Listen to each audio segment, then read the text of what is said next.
Recently, I was reminded of the outrageous statistics of incest in our society. It's not just America. According to our Justice Department findings, it's 1 in 20. And there are researchers who believe it's more than that, who as children have been raped or blatantly sexually abused within the family. And it really doesn't matter whether it's the biological father, a stepfather, an uncle, a grandfather. What matters is that the child, boy or girl, can't talk to the parents who are not doing the abuse.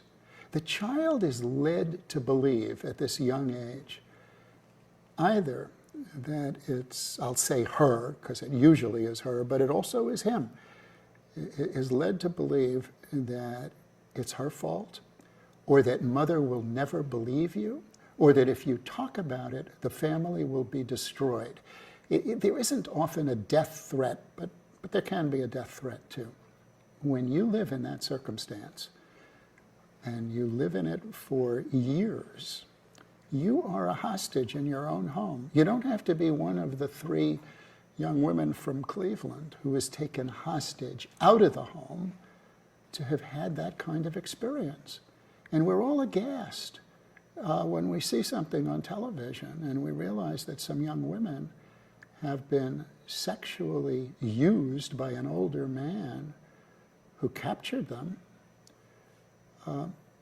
We forget that this is going on literally in millions of homes in America, and it's lasting close to a decade. So for those of you out there who are women who have survived, and I've heard from several of you after I had an opportunity to explain this on national television.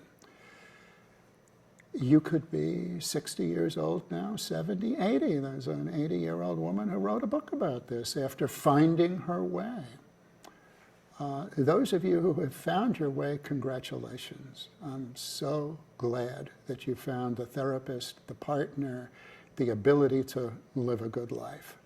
For those of you who are struggling, and you know that you are, and you're in therapy, realize that in most outpatient therapy situations, incest or something close to incest is part of the history. It's not uncommon. And what should we be doing about it? Let me get political rather than clinical. If the women in the military have finally gotten together and found representation in the U.S. Congress to stop military abuse, why can't the women of America get together and get our leaders to recognize that this exists? And it isn't sufficiently explored. There isn't sufficient remedy.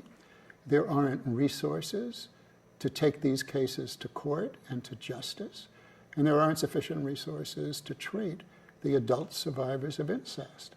Maybe when we have a whole democracy that pays attention to what is unfortunately common in affecting women and boys, we'll get somewhere.